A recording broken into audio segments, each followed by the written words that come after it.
Assalamu alaikum. We will begin with lecture 23 today, and I will look at the second poem of Robert Browning with you. In the last two lectures, we looked at the other poem by Robert Browning. That was with the title A Grammarian's Funeral. And that poem, we saw it explored this new form or new technique used in poetry, and that was the use of dramatic monologue in poems. So we saw how skillfully Robert Browning employed this technique in that poem of his, and how through that technique the character and the personality of the speaker as well as the person he is talking about, they are revealed to the readers or to the audience. And I mentioned in the previous lecture also that the next poem that we are going to look at would also involve the same technique. So we are going to discuss this other poem by Robert Browning with the title My Last Touches, a very famous poem of Robert Browning, and more known because of the 20th century postmodern feminist criticism on the poem, because the poem primarily deals with the issue of women, or the women being used as objects rather than as human beings, or as women being subject to domestic violence, as was the case in the Victorian era. So the poem became an important, famous poem with the feminist with the postmodern feminist critics.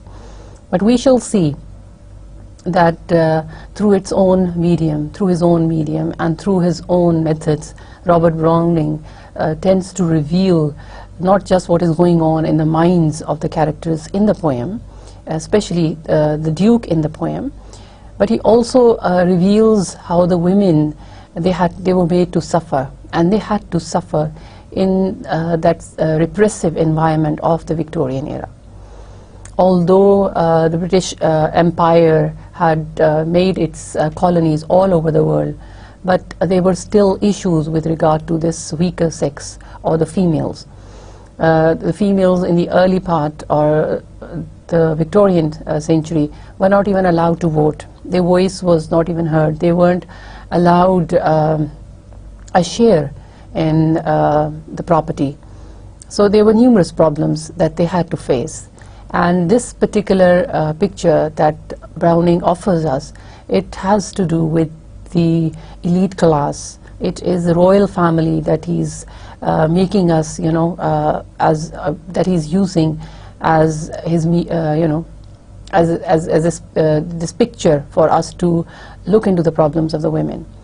So it was this, the poem basically, it deals with these issues related to the freedom of female, or the voice of the female, that was not given enough space in the Victorian era.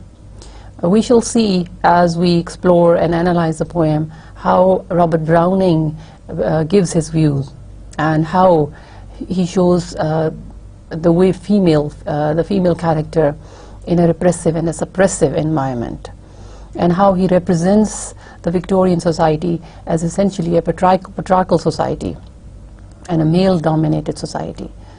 So let's look at the background to this poem, My Last Touches. Now, the poem was published in 1842, and it is arguably Browning's most famous dramatic monologue. And I've just given you the reason it is famous, mostly because of this postmodern feminist criticism on the poem, which sees it as representing the aggression, the suppression, and the violence against women in the Victorian era. So they use it for their own for their own advantage, to show that the female voice and the females have to undergo a lot of suppression at the hands of their male counterparts.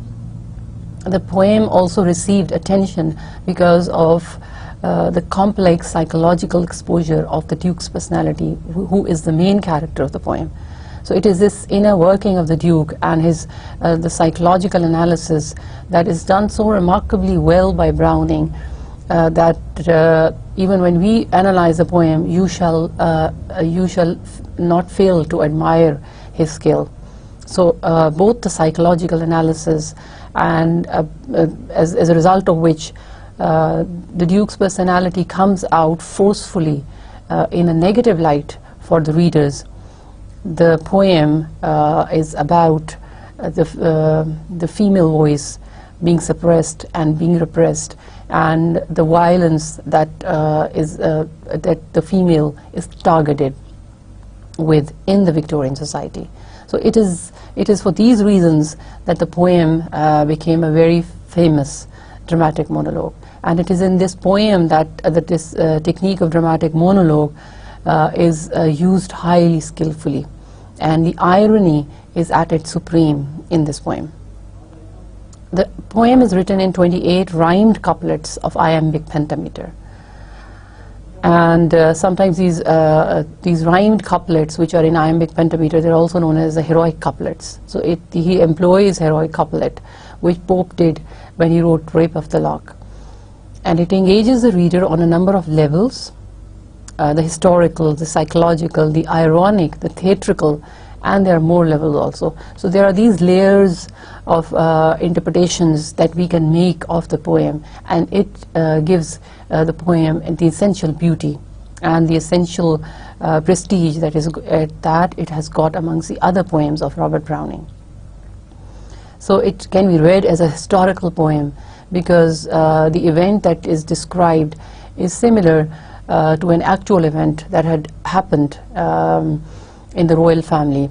It offers a psychological study because it shows that the mental attitude, it reveals the mental attitude of the main character, who's the Duke, who's a male figure, and who comes out as a psychopath, as a maniac, as someone who has some disorders like obsession, jealousy, and because of those complexes, he wants to exert complete control over his wife.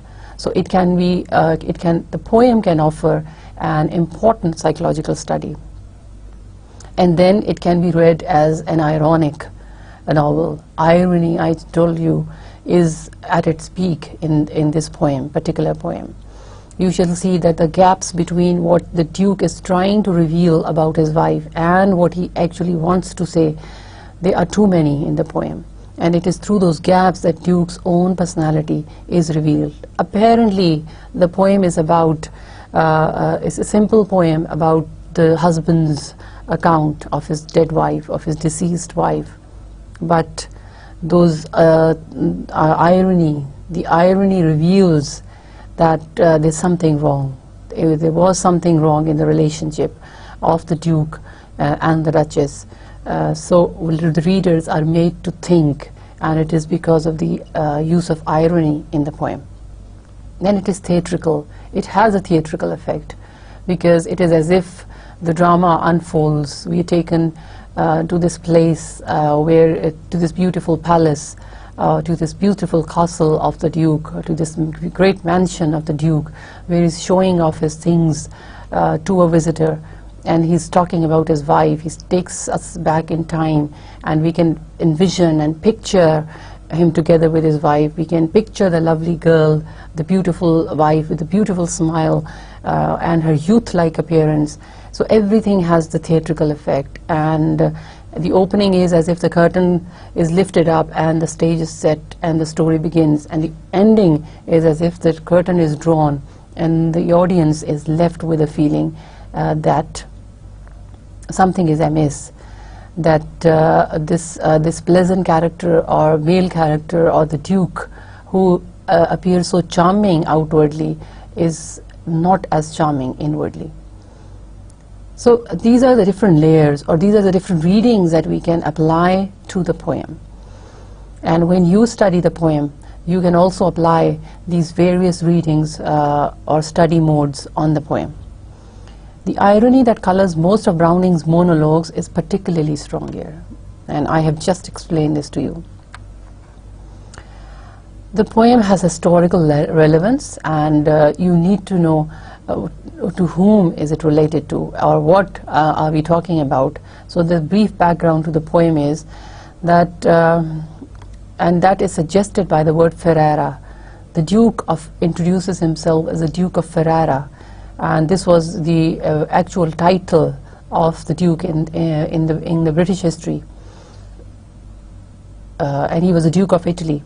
The speaker is most likely Alfonso, who was the 5th Duke of Ferrara between 1533 and 1598, that is the 16th century, who at the age of 25, so young himself, he married Lucrezia Medici, who was 14-year-old daughter of Cosimo Medici, the Grand Duke of Tuscany, and Eleonora di Toledo. So the story is set in the northern Italy, and this Duke, the Italian Duke himself, at the age of 25, marries a young girl, the young daughter of Cosimo and Eleonora, and who was hardly 14 years old. He marries the girl, and then later on we see that the marriage does not hold. As after, when the couple married in 1558, he later abandoned her for 2 years, and she died on April 21st, 1561 at the age of 17. So look at the poor girl. Look at the misery that she had to go through. But this is the actual event. In actual life, what we know about the story is that he left her alone, he abandoned her. Maybe he found other women, and he married, later on married after this girl. So she was left in solitude, as a result of which she died at the age of 17. And even in the true story, there was a strong suspicion of poisoning. The Duke then sought the hand of Barbara, the 8th daughter of the Holy Roman Emperor Ferdinand I, and Anna of Bohemia and Hungary. So the Duke, because he came from a strong family background, he was able to marry another girl later on, and by the name Barbara, the 8th daughter of the Roman Emperor. So this is the background to the story, and it is upon this true event that Browning bases this poem of his. In the story also we come across this Duke, and we assume that it is this Duke of Ferrara, and this Duke of Ferrara marries a young girl of 14 years. The ages are not given in the poem, but we assume that she must be the same girl. She is Lucrezia, the 14-year-old girl that he married. And then we see why she was not in the poem. She's not poisoned in the poem. We just know that he gives orders for her to be killed. How, we're not told. So the whole story revolves around this true event. And towards the end of the poem, we also see that this Duke is later on planning, after the death of this young wife of his, he is planning to remarry, and he's already sought the hand of another, a great lady, belonging to a great title, having a great family background also. And apart from the Duke and the Duchess, the young Duchess, there are other characters in the poem too, which I mentioned, and the first one is a painter, Fra Pandolf, and the other is a sculptor, Claus of Innsbruck.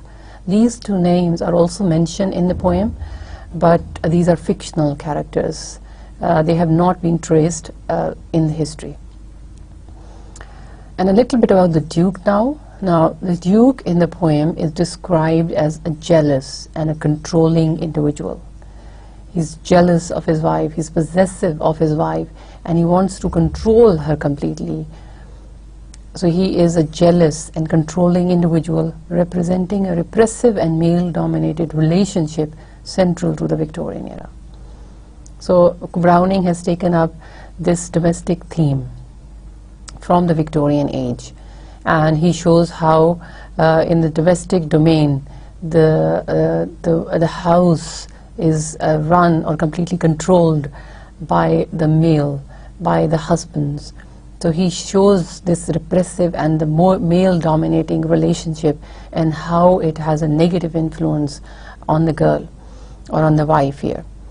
The poem illustrates violence depicted in an aristocratic home. And this is yet again significant. We have this aristocratic family, and where both the partners belong to aristocratic families, yet these households are also not devoid of these issues of male dominancy. Through the dramatic monologue, Browning depicts the inner workings and psychological shortcomings of the Duke. And this is the purpose of the dramatic monologue. This is exactly why Browning employs dramatic monologue, because he wants to reveal the psychological shortcomings of his characters. And in this case, it will be the Duke. Last comment on his behavior is that Meliska Gregory illustrates this notion in her essay, which she wrote on the poem with the title Robert Browning and the Lure of the Violent Lyric Voice, Domestic Violence in the Dramatic Monologue. She says, historical work on the subject of sexual violence within the Victorian home suggests that it was a relatively common feature of domestic life, and it occurred within families from a wide range of economic and social positions.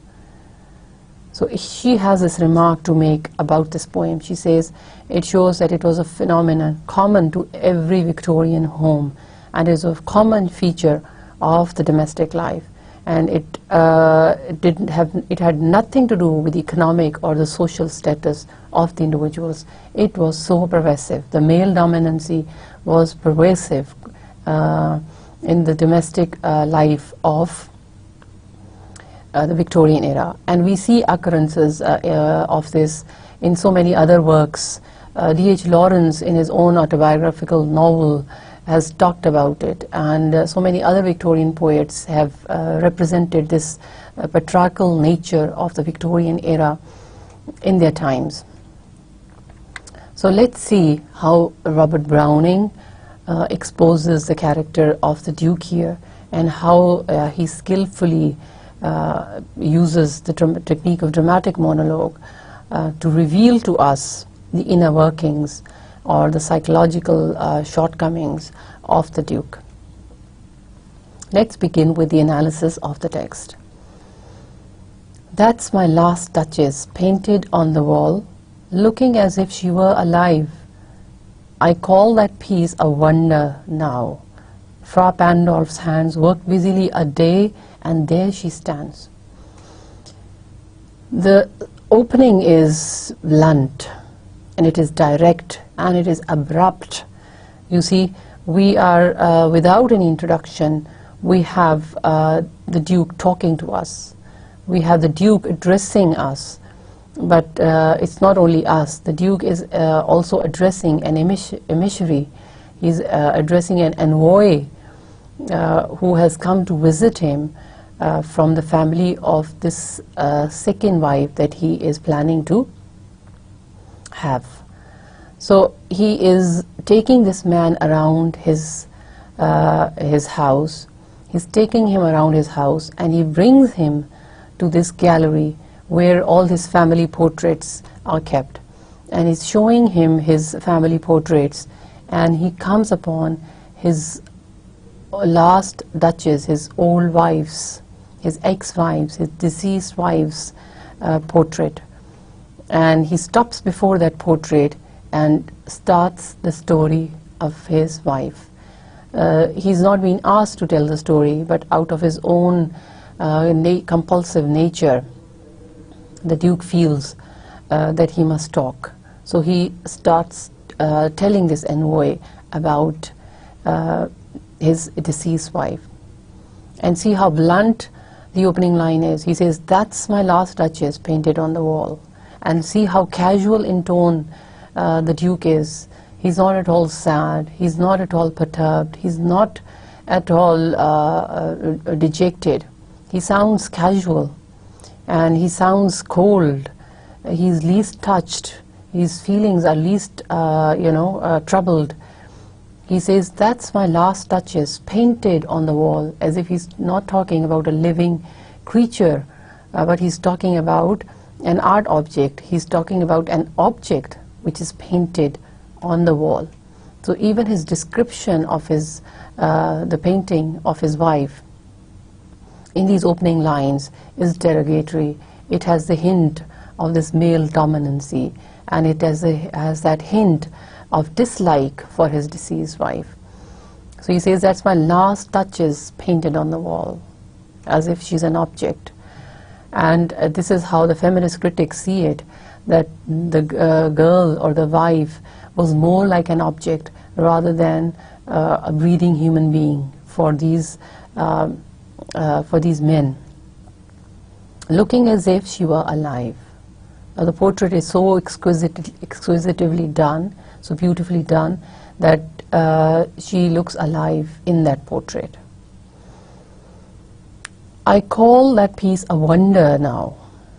So he says, I call that piece, once again he echoes the same thought, that the girl, his wife, his deceased wife, was not a human being, but was an object, because he says that piece a wonder. He doesn't talk about his wife, he's not talking about his wife, but he's talking about the beauty of the art. He's praising the art, he's praising the quality of the art. He comes out as an art lover who's kept this gallery of paintings, and he admires the paintings, but he's not admiring the people in the paintings. He feels nothing for those people in those paintings, but he feels for the art. So this is the strange attitude of this Duke, and who is a representative, remember, who is a representative figure of all men, of all males in the Victorian era. So he calls that piece a wonder. He says, for me this is a piece, this is a special piece. It's a wonder, because he says, Fra Pandolf's hands worked busily a day, and there she said. And this Fra Pandolf, he was a painter, and this is the name of the painter who actually painted this painting. He says he worked the whole day. He worked for a full whole day, and there she stands. Now again, he's not talking about his wife. He's talking about the painting. He's talking about the portrait. It is a full portrait. The painter has captured his wife maybe standing. So it is a full portrait, and he says, there she stands. So as if she is, she has got nothing special about her or in her, but it is all the marvel of the painter. And then he goes on to say, he says, will it please you to sit and look at her? Now he continues, he's continuously talking. Now he asks that envoy, now he's sort of aroused. He wants to talk more about his wife. He doesn't move on to show him other paintings, but he stops there. And he requests him to sit down. Look at the polite manner he's doing it, as if he is the chivalrous man, as if he is the gentleman. He says, please sit down and let us look at her. Let us admire the beauty of the art. So again, it is that woman as an object. And it shows the Duke's feeling towards his deceased wife. I said Fra Pandolf by design. He says, I said Fra Pandolf by design. So you see his cunning here, and he admits it here. He says, I used the painter's name deliberately, with some planning, with a motive, with a design. For never read strangers like you that pictured countenance. He says, I used the painter's name with design because no one whom I've ever shown the painting has ever been able to read the face, the countenance. He says they have not been able to understand the expression on the face.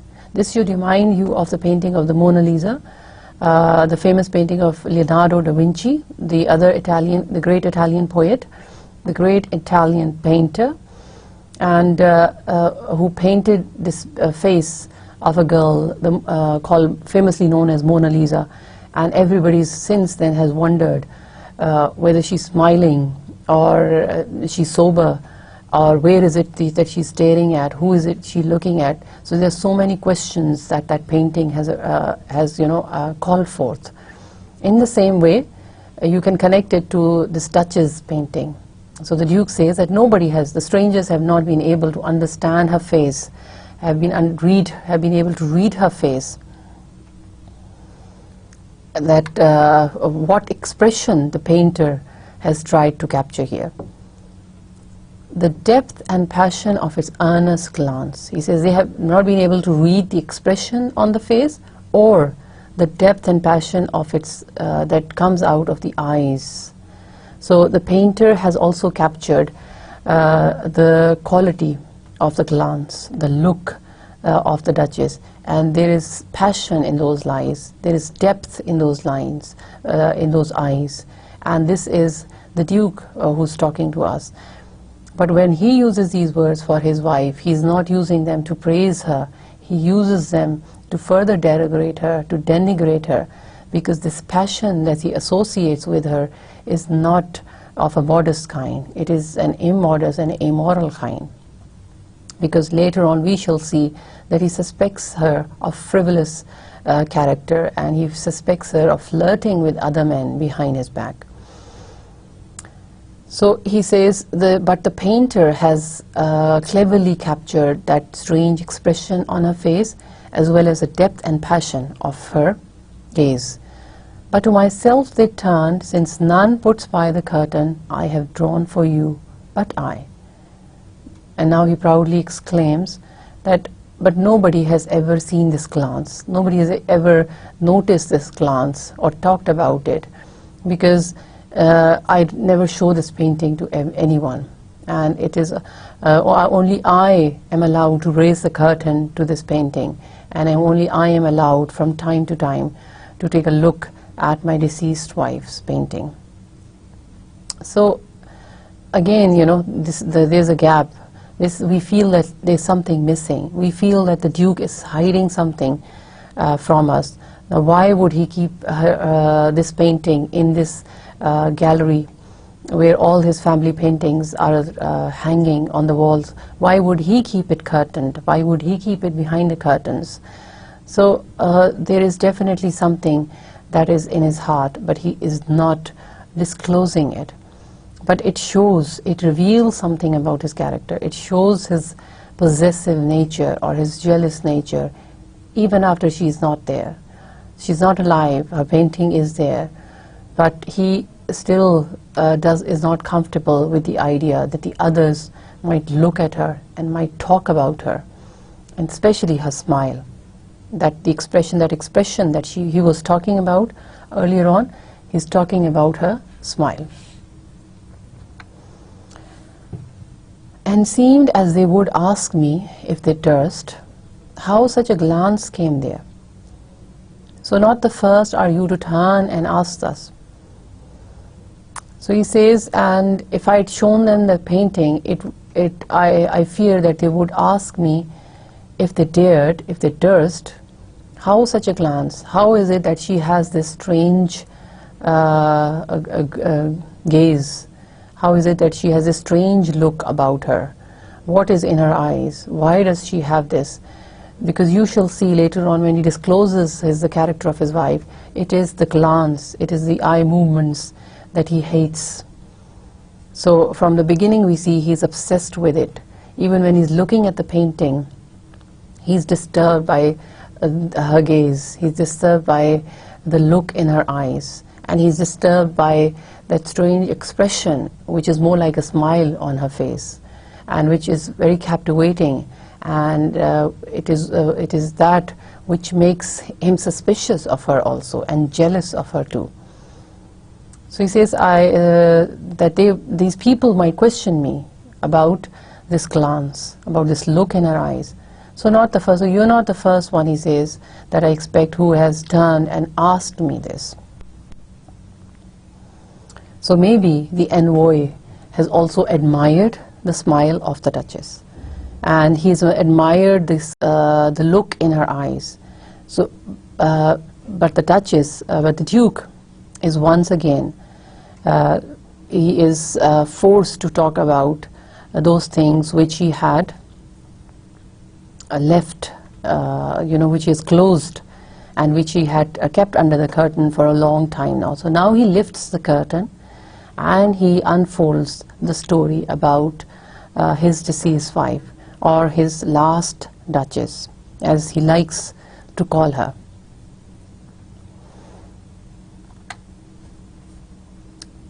So he begins the story. He says, "Sir, it was not her husband's presence only. Call that spot of joy into the Duchess' cheek." Now he's just telling him, he's answering his question. And he says that it's not only my presence, it was not only the husband's presence which aroused that look, which got that look, which got that call, that spot of joy into the Duchess' cheek.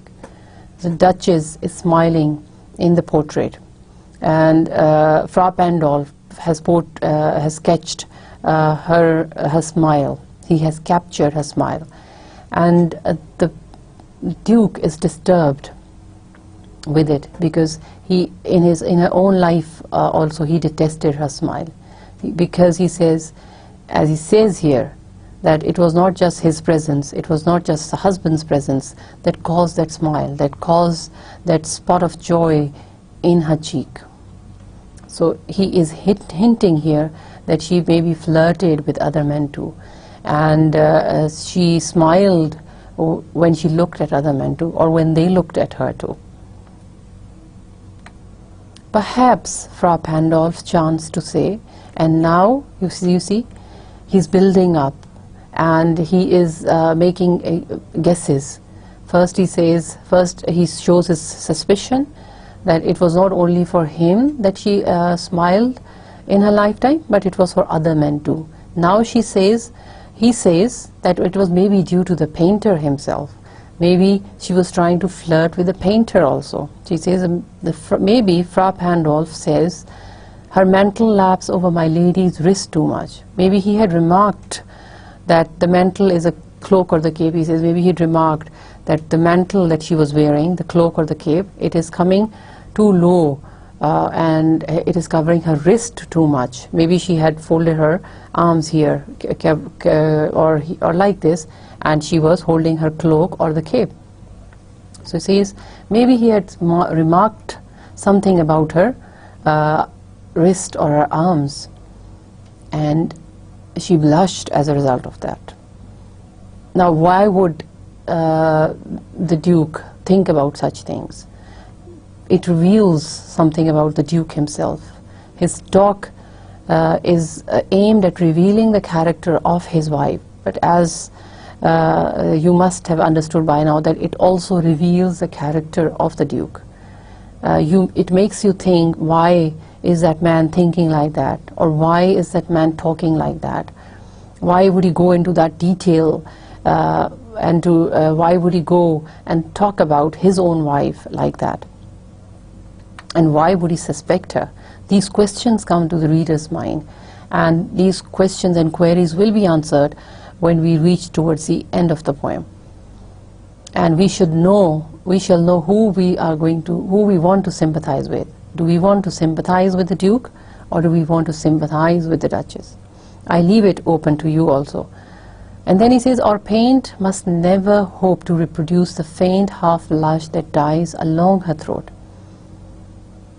So he says, now he's suspecting that the painter must have said more than this, because he says if this remark was so gentle that it could not have made her blush so strongly.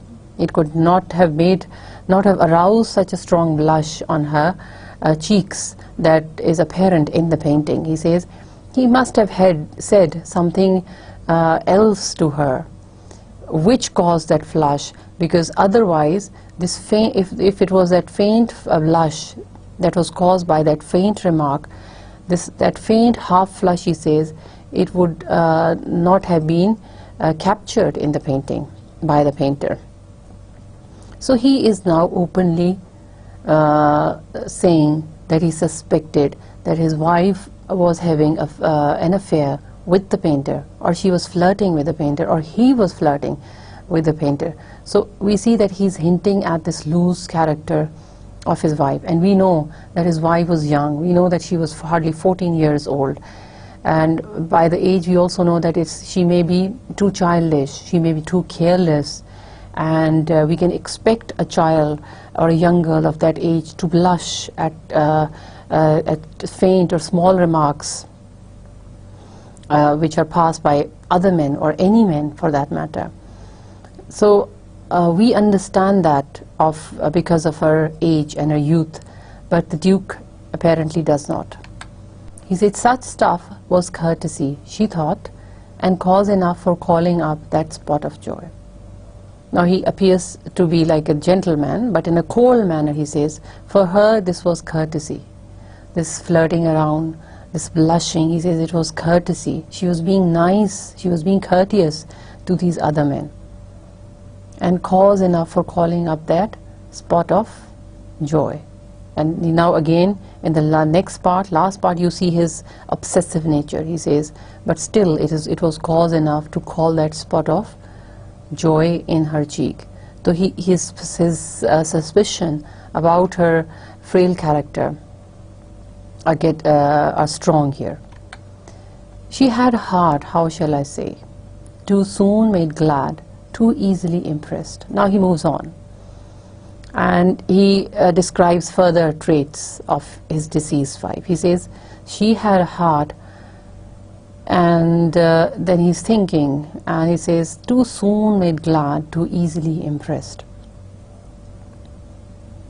So now he says he doesn't say that, but we assume that it was her simplicity, and because that was also because of her innocence, and because of her youthfulness, and because of her age, that she felt happy at smaller things, at smaller occasions, and she was too easy to impress.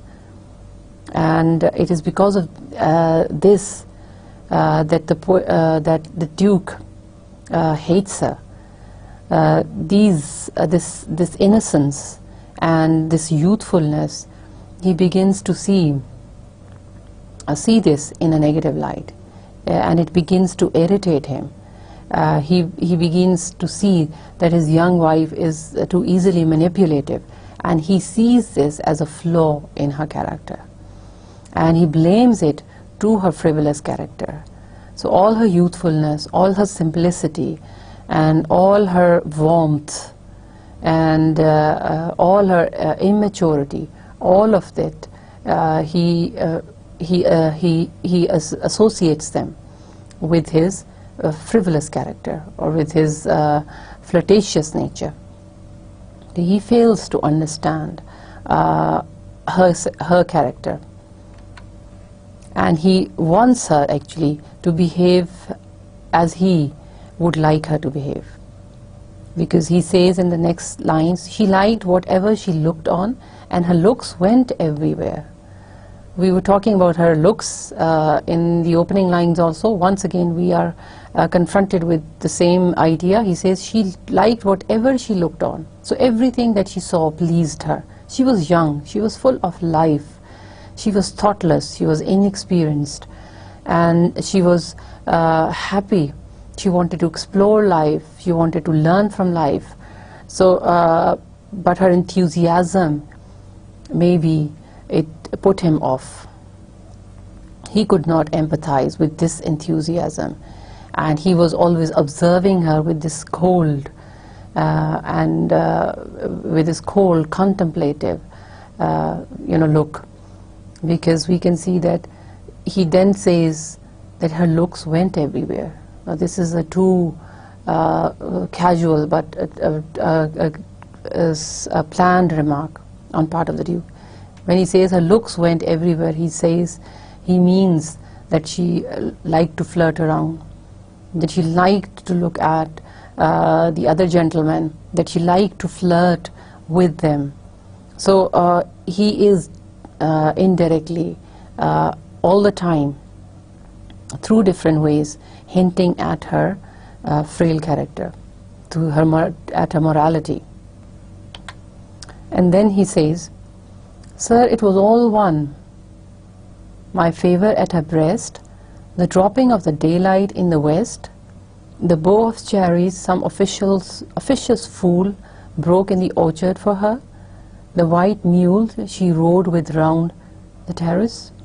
Now he says, she was so easy to please, and what annoys him most is that for her, all the gifts, all the presents that he gave her, she showed the same enthusiasm or the same degree of happiness as she showed when she saw the simple things around her.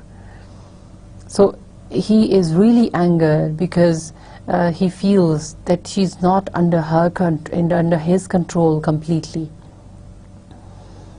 that she is totally so different from him. So this difference from him and this independence, or this spirit of independence, or the spirit of wildness in her, that disturbs him.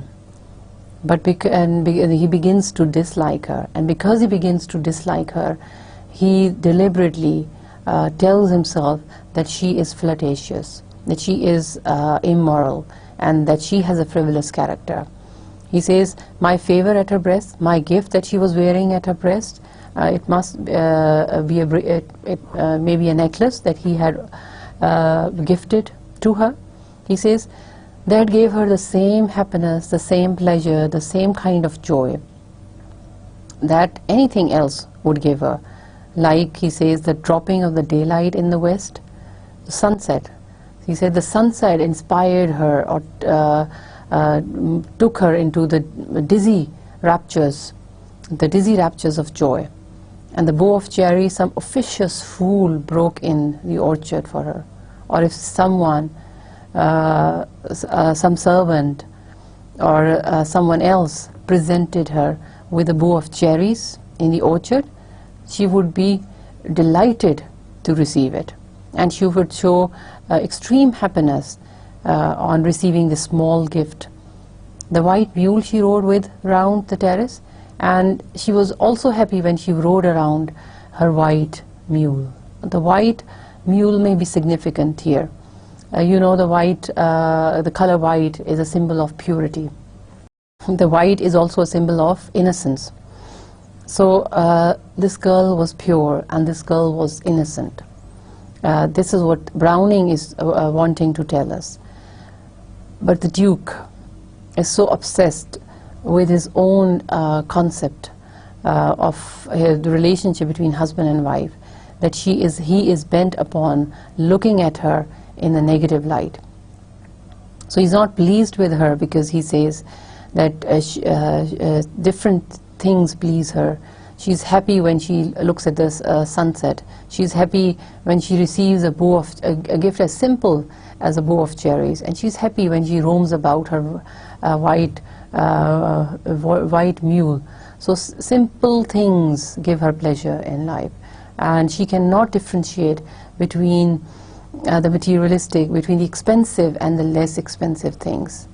So she is she's a natural girl, and she is an innocent girl. She's not as yet experienced, but she's not materialistic like the Duke at all, who feels that his expensive gift should carry more weight and should get a more rewarding attitude from her than those inexpensive and meaningless gifts. So here it's not just that he feels that his self is being negated. It's not that. It's not his self that is negated, but his favor, his gift, his expensive gift that he feels is not getting its due reward. So for a person like the Duke, for him it was all about money. It is all about expensive things. He cannot understand why and how for her this expensive gift can be equal to those inexpensive other things. All and each would draw from her alike the approving speech, or blush at least. She thanked men good. Now he says all of these things, they would give, they would draw from her the same kind of response, the same approving speech, or a blush. You see, he is obsessed with her blush. This is a young girl of 14, in her teens, and just entered her teens, in fact. So we can expect that of her. We can expect her to blush whenever anyone presents her with a gift. But this annoys the Duke. He says she thanked everybody who gave her the gift. He says good, but then he says, but thanked somehow, I know not how, as if she ranked my gift of a 900 years old name with anybody's gift. So the same idea, he says, but she thanked everyone in the same way. And when she does that, the Duke feels insulted. He feels that his gift of a 900 years old name, he's talking about his ancestry here, he's talking about his family name here, 900 years of family tradition, of family name. He says she is not seeing how the actual worth of that gift, which carries the whole family lineage, ancestry with it. So she cannot differentiate between or she cannot appreciate, this is what the Duke means, that she cannot appreciate this lineage, this royal lineage that he has given her. So it is his family name that he has bestowed upon her, that he's given her, that he's given to her by marrying her. So he says, how can his gift be the same as anybody else's gift when he comes from an aristocratic family with 900 years family name, and he is rich, and he's a duke, and he can have anything in the world. So how can his gift be equal to anyone else's? So here comes his sense of this superiority, his sense of power, and and it also shows the sinister-like attitude of the Duke, which shows that he likes to exert control, that he likes to have things under his control, that he likes to have things his way. It reveals, although he's revealing, yet again, let me remind you that although he's revealing the character of his Duchess, he is in turn also revealing something about himself. Who would stoop to blame this sort of trifling? Even had you skill in speech, which I have not, to make your will quite clear to such a one? Now, there's open irony here. He says, who cannot blame this thing? He calls this attitude on part of the Duchess as trifling. He says it is a trifling attitude. It shows her weakness. So he says, who cannot blame her for this? Who cannot blame her for not appreciating money, for not appreciating the materialistic values, for not appreciating the aristocracy, the connection to the aristocracy? So he says, everybody definitely will say that she is to be blamed. She is to be blamed for not showing enough appreciation. And then he says, even had you skill in speech, which I have not. In the first few lines, we heard him saying that he uttered the Frau Pandolf's name by design.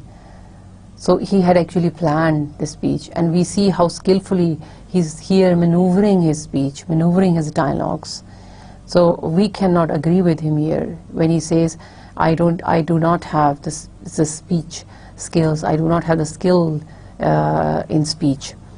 He says, even if you had those skills to make your will quite clear to such a one.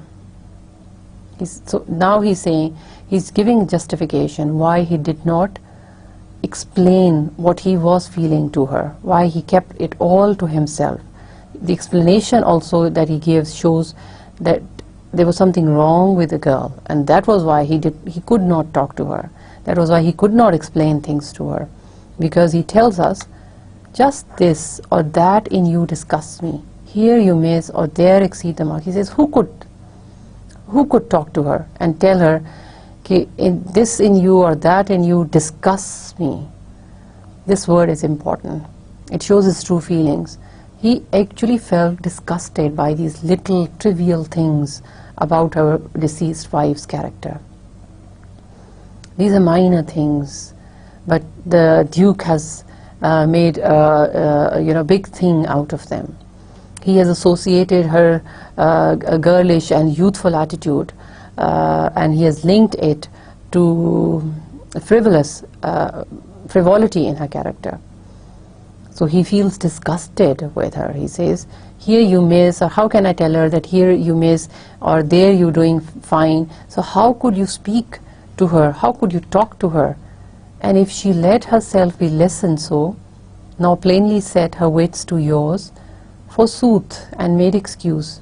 He says, and if you spoke to her, and if you could lessen her, meaning if you could instruct her, if you could school her, look at the language that is being used. Again, it shows the patriarchal thinking mode.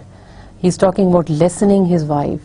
He's talking about instructing his wife. He's talking about controlling his wife. He's talking about teaching his wife. And he says, even if you could school her, lesson her, teach her something, nor plainly set her wits to yours, and if she allowed herself to be schooled by you, if you allowed herself to be dictated by you, and she did not set her wits to yours, means she did not argue with you, argue with mind. That is why he says set her wits. And she did not argue with you. Forsooth, he says, in truth I deal, in truth, and made excuse, and she agreed to her guilt and gave an excuse. Even then would be some stooping. He says, so even if I were to talk to her, even if I were to explain my feelings to her, even if I were to tell her, and even if she had allowed herself to be changed, and even if she had argued with me, or if she had made some excuse, or if she had agreed to her guilt, he says, but my talking to her would be some stooping. Stoop is an act of putting yourself, bowing low. He says, it would have been a degrading act for me. So I choose never to stoop. So he says, why should I speak to her? Why should I tell her where she's wrong? He says, I don't stoop. I am the Duke. I am the male Duke. Oh, sir, she smiled, no doubt, whenever I passed her. But who passed without much the same smile? Again, the same thing that he's obsessed with, her smile. She smiled, but he says she smiled at everybody else, the servants, or anyone that she saw. So, again implying that she was flirtatious by nature. This grew, I gave commands, then all smiles stopped together. Then he says, and it did not stop. Her attitude did not change. So I gave commands, and then all her smiles stopped together. We get the feeling here as if he told her to change herself, and she changed herself, and all the smiles vanished from her, and she became maturer, sober, and serious, and there was a personality change in her. But this is not what he means actually. He is actually implying that he gave orders to kill her. He gave orders to be rid of her. He was so disgusted, irritated, and angered by her, and he could no longer tolerate her. So he gave orders, and all her smiles stopped. It means that she was killed. And look at the cold-blooded manner in which the Duke is describing the murder. He is a murderer. he murders and he takes an innocent life, yet he is cool and calm about it. But at the metaphoric level, you can understand this not as the actual killing or the actual death, but as a generally as a Victorian phenomenon. You can take it as suppressing or repressing the voice of the females in the domain of the household. So the influence of the male in the in household in the Victorian era was so strong, and their desire to control the women folk in the families was so strong that that they actually had to do or had to do their bidding, had to do as the men commanded them to do. So it is also a reference to this male dominated attitude in the household of the Victorian era, that if they didn't like something, if they did not like something about the women, all they had to do was to give an order, all they had to do was to resort to violence, and the result was that the women complied, that they obeyed those orders. But here we see that he gave orders for her to be murdered, and now he's proudly saying, coolly and calmly, there she stands as if alive. Will it please you to rise? We will meet the company below then. Now coolly and calmly the story is over. He's not bothered to see the reaction on the face of the envoy, but he tells him that let us now meet the people below. I repeat, the Count, your master's known munificence, is ample warrant that no just pretense of mine for dowry will be disallowed. Now you see, there is an abrupt change in the language and in the tone. He becomes business-like, official-like. He was more sarcastic, ironic, and strange when he was talking about his deceased wife. He appeared to be affecting a different kind of a tone, and he appeared to be a different kind of a person there. He was trying to appear like more like a gentleman in that narrative, but in these lines you see he becomes more official, but the irony is still there. Now he's talking to that envoy who had actually come so that this arrangement between the arrangement of marriage between the two families, between the Duke and the family of the girl, that could be arranged.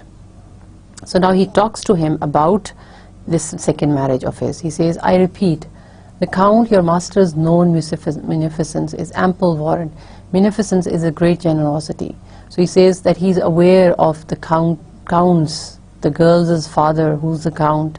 He is aware that he's known for his great generosity, and that is enough guarantee, he says, that no just pretense of mine for dowry will be disallowed. He says this, that I know that he is really generous, and his generosity should be a warranty, should be a guarantee that I will get enough dowry. Look at this materialistic approach. So he's marrying this girl, this other girl, this rich daughter of the rich Count, for not out of love for the girl, but all for the sake of money, and all in the hope of a great dowry. Though his fair daughter's self, as I avowed as starting, is my object. But then in the official-like manner he further says that although I'm expecting a large dowry, but the girl is my object. But see again the Victorian dilemma, that the women are the object.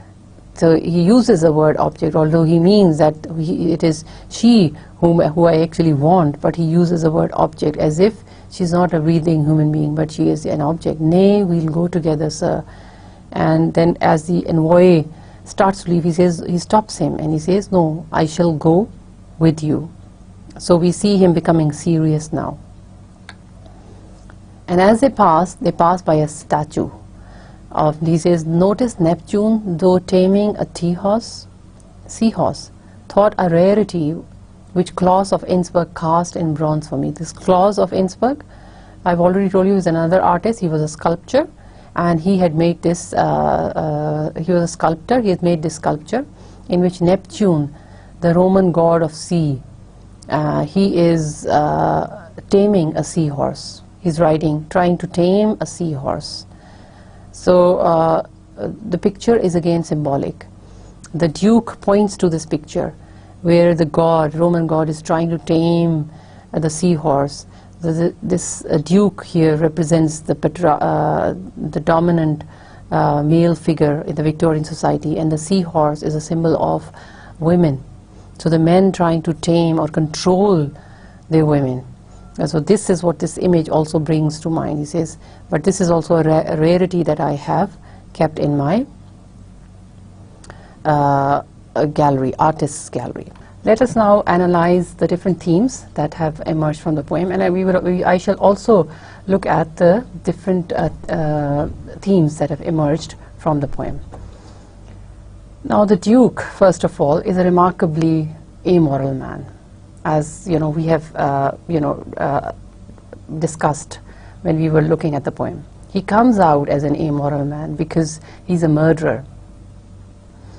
Nevertheless, we see that he displays a lovely sense of beauty, and he knows how to engage his listener. So he comes out as this remarkable gentleman who knows how to talk and who knows how to manipulate words. And this presentation by Browning, it reveals this the double standards in the men of the society in those times. That outwardly they appear to be gentlemanlike, they appear to be chivalrous, knowledgeable, and they appear to be affectionate, and they appear to know what they were talking about, but really from inside they were cold and they were cruel. And the Duke's excessive demand for control, it comes across as his most defining characteristic. Throughout the poem we see that he's not happy with the way his wife is not behaving in the way he wants her to behave. So he wants to control every action of her, every expression on her face, and every look in her eyes. He wants to be able to complete her, control her completely, and to possess her completely. The entire poem has a controlled theatrical flair. From the unveiling of the curtain that is implied to precede the opening to the end when he draws the audience to the present. I explained it to you in the opening of this poem also, that it has this theatrical flair because he reveals the painting by drawing the curtains, by lifting the curtain from the painting, and then the story of this girl starts to, and later on the curtain is drawn back over the painting, and this whole story comes out as some theatrical performance.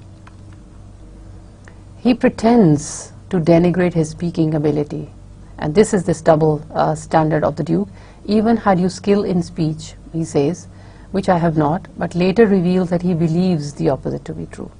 And we also feel that we cannot agree with him, because towards the end, when he is talking to this envoy about his second wife, the second marriage that he's about to have, we see that he's talking in a definitive tone. We see that he's talking in a controlled manner. We see that he's talking as if he's officiating some business. He's making a business deal. He's not talking about marriage. But we see how careful he is in picking his words in choice. So he does have a strong speaking power. So that it was a lie that he gave in the middle of the poem. The Duke exerts a similar control over the envoy as Browning does, and controls our thoughts through irony. So there is this similarity between how the Duke tries to control and manipulate the envoy and tries to make him feel with him and try to agree with him also. So as the Duke tries to control the envoy, as he tries to maybe show some fear or harbor some fear in his heart for the Duke, so that the envoy does as the Duke wants him to do, or maybe he wants to impress him, and after impressing him he wants him to do as he bids him, to convince his future father-in-law to give him grand dowry. So in the same way we feel that Browning is trying to control us who are his readers through these ironies that he uses. The poem is originally published with the companion poem under the title Italy and France, and both attempted to explore the ironies of aristocratic honor. So you can see the main theme of the poem was this irony in or the double standards in the aristocratic lives of these gentlemen. The Duke reveals himself not only as a model of culture but also as a monster of morality. So at one end we see him as an emblem of the culture that he is displaying, but on the other hand we see him as a murderer, and he is a monster. The question of money is revealed at the end in a way that colors the entire poem. If Browning had not shown this other side, this greedy nature of the Duke, we may have sympathized with him, but once we know how he's planning his second marriage, we sympathize with the Duchess. We realize that he must have been the monster and she must have been pure and innocent. The poem is more concerned with human contradictions than with social or economic criticism. And again, the main theme is these human contradictions, these double standards in the human being, especially in the men of the Victorian era. So he shows their double standards, the contradictions in their personality. The poem does not aim basically at the criticism on social and the economic fronts. And one can also understand the poem as a commentary on art. The Duke has chosen to love the ideal image of her rather than the reality. So in the opening we see how art is being praised. In the Victorian era, the royal families and these dukes and the duchesses, they're obsessed with art, and the display of art in their grand houses, mansions, palaces, castles, it was to be expected, and it was something, an understanding of art, or you know, involving the artists to make portraits of their families. It was again something that was considered aristocratic. It was something that the elites considered a fashion for them. So this may be offer a commentary on the aristocratic's attitude towards art in the Victorian time. Another important theme is how women were viewed as objects rather than as people in the Victorian period. And this is linked to the theme of male patriarchy, and it shows how women, throughout the poem we see that the Duchess was more like an object of beauty for the Duke.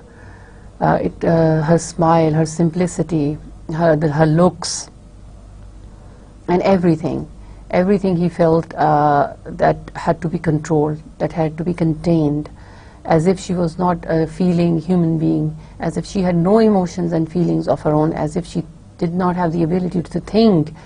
So she is treated more like an object who should be removed from one place, placed on some other place, but who should not respond, and who should comply completely as the master wills. The poem, you must have noticed, moves like a narrative, and yet it lacks any narrative development. Rather, the poem relies on associations of images and ideas in order to create a surreal and eerie atmosphere, vividly describing Duke Ferrara's dead wife. So although the structure of the poem is narrative, it's a narrative structure because the poet is narrating the events of his married life with the Duchess. So, but we see that it does not have those regular developments that a narrative has from the beginning to the middle to the end. So there there are images and there are ideas which connect and which give harmony to the poem. And these images and these scattered images of the Duke, they give this the surreal, the dreamlike and the strange atmosphere which is the hallmark of this poem. So we come to the end of this discussion today, and I'm sure you'd agree that this technique of dramatic monologue is effectively used by Robert Browning to expose the characters in his poems, and he's been able to achieve that here in this poem also, in My Last Duchess. And he has successfully exposed the two characters, not just that of the Duchess, which is being described to us through the Duke, but he exposes the character of the Duke through that description, and it is beautifully done. With this we conclude the discussion on Robert Browning. In the next lecture we're going to look at some other poet and some other work. So I take leave for now, and I shall meet you again in the next lecture. Thank you very much.